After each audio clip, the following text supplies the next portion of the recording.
మెదక్ జిల్లాలో ఉపాధ్యాయ పట్టభద్రుల శాసనమండలి ఎన్నికలకు సంబంధించి ఎన్నికల ప్రవర్తన నియమావళిని ప్రతి ఒక్కరూ పాటించాలన్నారు collector Rahul Raj.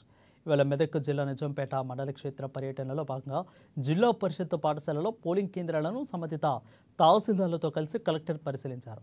MLC graduated మరియు టీచర్స్ ఎన్నికల నిర్వహణకు జిల్లాలోని 21 మండలాల పరిధిలో గ్రాడ్యుయేటెడ్ 22, టీచర్స్ 21 కేంద్రాలు ఉండగా ఇక మొత్తంగా 43 పోలింగ్ కేంద్రాలను ఏర్పాటు చేసినట్లు తెలిపారు.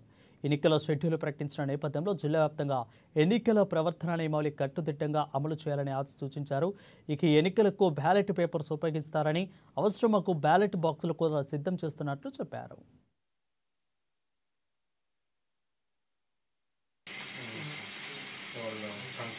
ఎంత బ్యాలెట్ పేపర్స్ అవసరం వస్తుంది. ఇప్పుడు నామినేషన్ స్టార్ట్ అయింది కాబట్టి వన్స్ విత్డ్రాల్ ఆఫ్ నామినేషన్ అయిపోగానే సో అవన్నీ కూడా ప్రింటింగ్ అవన్నీ కూడా ఇవ్వడం జరుగుతుంది. అదేవిధంగా మనకి ఎన్నైతే బ్యాలెట్ బాక్సెస్ అవసరం ఉంటాయో సో వాటిని కూడా మొత్తం అసెస్మెంట్ చేసినాం. Adequate number of ballot boxes మన దగ్గరనే ఉన్నాయి. సో అవన్నీ కూడా రిపేర్స్ అవన్నీ వర్క్స్ కూడా అన్ని టేకప్ చేయడం జరిగింది.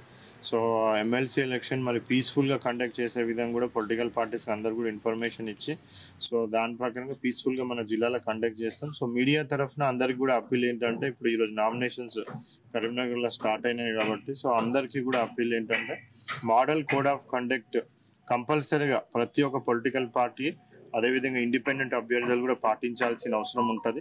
సో మన జిల్లాలో ఇప్పుడు 3 ఆర్డీఓలు, so Toopran RDO, Medak RDO plus Narsapur RDO, so వాళ్ళ ముగ్గురిని కూడా అథరైజ్ చేయడం జరిగింది. సో ఏ విధమైన పర్మిషన్స్ కావాలని ప్రచారానికి కావాల్సిన కానీ కూడా ఆర్డీఓస్ దగ్గర అప్లై చేసుకున్నట్టయితే వాళ్ళు పర్మిషన్స్ ఇవ్వడం జరుగుతుంది. దయచేసి పర్మిషన్ తీసుకొని యాజ్ పర్ రూల్స్ ప్రకారం model code of conduct with in the preview ప్రకారం